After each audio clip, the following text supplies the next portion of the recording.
Good morning, everyone. Happy St. Patrick's Day. As a McAuliffe, I'm authorized to say that. Thank you all for wearing green. Um, so first, I just want to begin today by thanking everyone for coming to this in-person conference, our first since 2020. I know a lot of people made sacrifices, not just in their workplace, but at home to be here. So it really means a lot to me and to Elisa. And I think we can all agree that nothing compares to just being in person. And I think sometimes the best ideas for research too comes out of meetings like this. So thank you so much. Um, I also want to say hello to everyone on Zoom. We're working very hard to make sure that you guys all feel included. So please keep asking questions. And while we have the survey for our in-person audience, we will also be sending out something probably next week for our Zoom audience as well. So you can give us some feedback on how we can keep improving meetings like this. I want to say thank you to our board, who we got to hang out with a little bit last night. You guys mean the world to us. We appreciate your guidance and everything you do for us throughout the year. I want to say thank you to the Williamsburg. The staff has been so accommodating. I don't think she's working yet. Maybe she'll be here later, but I was speaking with one of the staff members yesterday after our conference. Her name is Bella, and it was just a really nice heart-to-heart, and it just kind of reminds you that you really never know whose life you're impacting and who's listening. So just thank you all for being a part of this community, because it really does extend beyond, what we realize. Thank you to Dream Builders. I think we will all never forget what we got to experience yesterday with Connor getting his cells. Just outrageous. So thank you so much for being able to think quick on your feet, and that we were able to get those Zoom links working. Just unbelievable. So thank you for that, and thank you for your support with this 3-day meeting. And then thank you to Elisa for bringing us all back to Brooklyn. And then, of course, last but not least, thank you to our sponsors, Bluebird Bio and Travere, not just for making this meeting possible, but for being here. That means so much to us, and for helping us with all our big ideas. So thank you. And for anyone who's new today that wasn't here yesterday, the Wi-Fi was just up previously, so you want to get on that public, and it's Heritage. Okay, so I know Elisa went over this briefly yesterday, but this is the map, and there's a lot of green. It's a really good thing. There's now over 3 million babies being screened annually for ALD, which I just double checked with Elisa. That's 85%, which is just phenomenal. I really appreciate, yes, of course. Yes. And of course, that's in large part to, all the local advocates too that have worked, in their own states to help, move this forward. And I think this is going to be a very short, hopefully, presentation next year, because if we look and see what the future holds, there's only 15 states left that aren't, and 11 are expected to start screening by the end of 2023. So, I mean, we'll see. Sometimes there are kind of like hiccups in the road, but it's really exciting. I do also just want to acknowledge the 6 states that came on in 2022.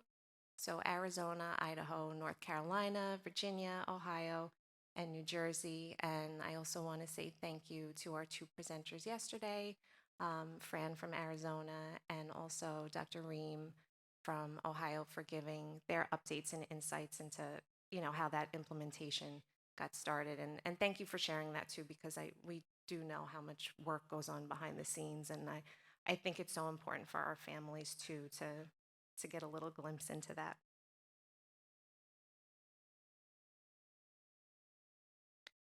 Okay, so looking ahead, I was thinking about it this morning, and I've been speaking at this conference since 2019 for different reasons, but this is the first time I'm doing the newborn screening update presentation in person, which means I can just call on people if they live on their state. So look alive, people.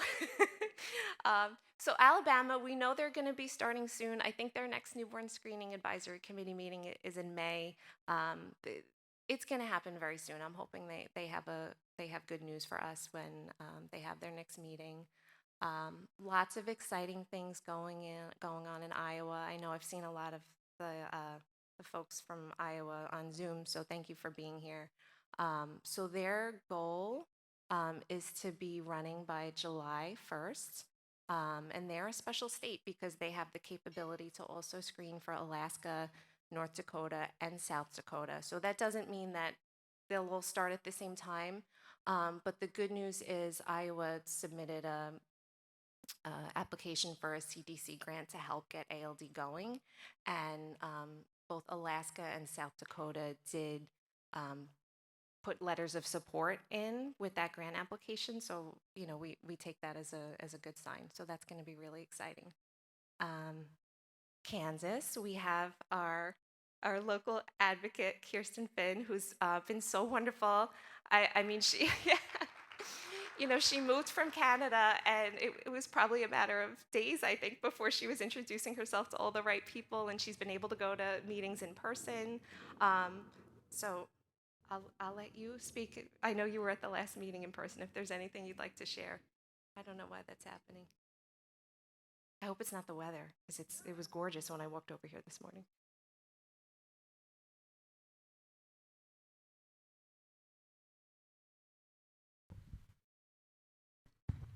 Okay, there it is. Yeah, so just last week I sat in on some focus groups with the Kansas newborn screening team, just working on the parent letters that are going to be going out, the fact sheets that are going to be going out, that kind of thing. They're going full speed ahead with it, which is great. The pilot is supposed to start in the spring, and they're hoping to be live with it at the very latest, probably January of 2024. Super, super exciting. Thank you for that. Louisiana is shooting for June of this year. Maryland. Dr. Fatimi, do you want me to give you the mic, or should we just? We don't know about Maryland, right? Is there anything? Yeah. Yeah, we actually did check in just before the meeting with some of our friends at PerkinElmer because we know that they work in that state, and they agree that there's no go live date to share there yet. So we'll stay tuned on that one. Mississippi is also shooting for July 1st. South Carolina, I know, was in validation last year, so I would imagine, I don't know if we have a recent update from them, but it's probably going to be soon. And then Wisconsin, we were actually just talking about this morning, should also be this year. So really, really exciting stuff. So then looking beyond 2023, so Hawaii, if she didn't retire yet, it's probably going to happen soon. They'll be losing their lab director of over 20 years. But the last time Elisa spoke with them, they did express wanting to add ALD and some of the other remaining conditions on the RUSP that they're not yet screening for. Massachusetts, still running as a pilot, along with SMA, MPS1, and Pompeii. There's some exciting stuff going on in Montana now. So we just submitted a very lengthy nomination package to the state there with the help of our local advocate. His name is Steve. Shout out to Steve if you're listening. And it's going to be reviewed in their advisory committee next month. I think it's April 6th. So that should be really exciting. And then Nevada was awarded also that same CDC grant that I referred to earlier last year to be adding ALD and SMA. So all good things. So that's kind of the ALD breakdown, but what's just as much a part of the ALD Alliance mission is it goes beyond ALD. It really comes down to what Elisa experienced after passing Aiden's Law and kind of realizing what she calls, and it's the right term, this broken system of having to do this 49 other times. So this part of our mission at least does go beyond the ALD world. And what we've kind of chosen to latch on to as the gold standard is following this RUSP in terms of what we can dedicate our time for in terms of advocacy. So you might hear us use that term a lot. I just want to give a little background information for those who may not know. So RUSP stands for the Recommended Uniform Screening Panel. It's a list of disorders that the Secretary of the Department of Health and Human Services recommends for states to screen as part of their state universal newborn screening program. So it's the same thing. There has to be a nomination. It's also a very lengthy process, a lot of work for advocacy groups and families, and so much help too from the clinicians that sees these families. It's just a wonderful collaboration, but it's a lot of work. The best way I can simplify it, the two really I think most important things is that there's a valid newborn screening test and a valid treatment that will make a difference. So ALD was added to the RUSP in 2016, and it's one of 37 conditions currently on there. So I know this is a little bit more complicated than our ALD newborn screening map, and I apologize. I know it's a lot of information, but I think the visual is important just to kind of see the inequality that exists. So the diseases that we've listed are conditions on the RUSP that aren't being screened for in all 50 states. So there's Pompe, MPS1, ALD, SMA, MPS2, and GAMS, which was only just recently added in January. And the dates and the years in parentheses are when they were added. So currently no state is screening for all 37 conditions, but that's understandable because like we said, GAMS was just added. And then I believe it's our states in yellow that I have there screening for, there's 30 states, screening for like the core four that we've been focused on that, have been on for quite a while. So yeah, it's interesting. And, like I said, this is just as much a part of our mission as fighting for the ALD newborn screening is.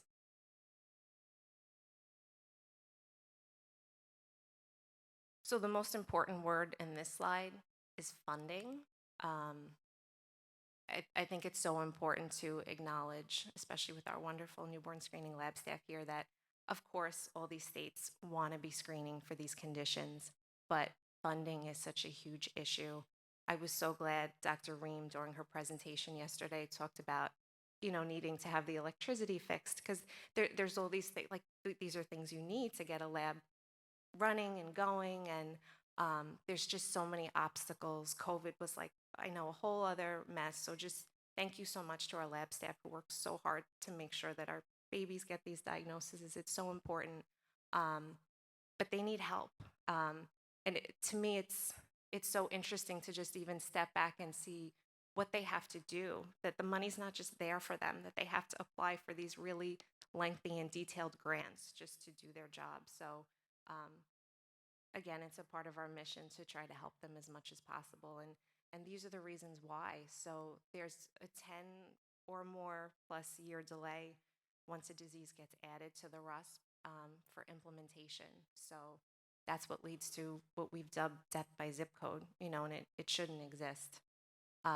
There was a newborn screening modernization study done. I guess at this point now it's over a year old, but one of the key things to come out of it, and 85% of the people agreed, it's a problem. We need to expand this federal funding to the states so they can do their job.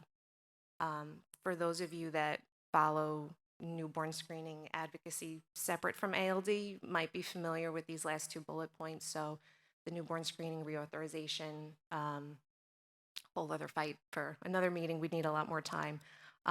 It's wonderful and we need to get it passed, but it doesn't really address this issue of funding, which is why it's something that we really work so hard on at the ALD Alliance.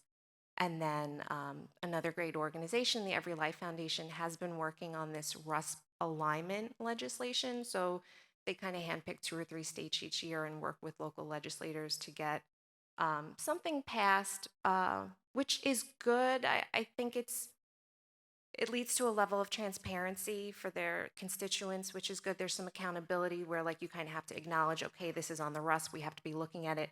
But again, it doesn't solve the issue of the funding. And we're seeing that play out in real life, even with the states that have had this legislation passed.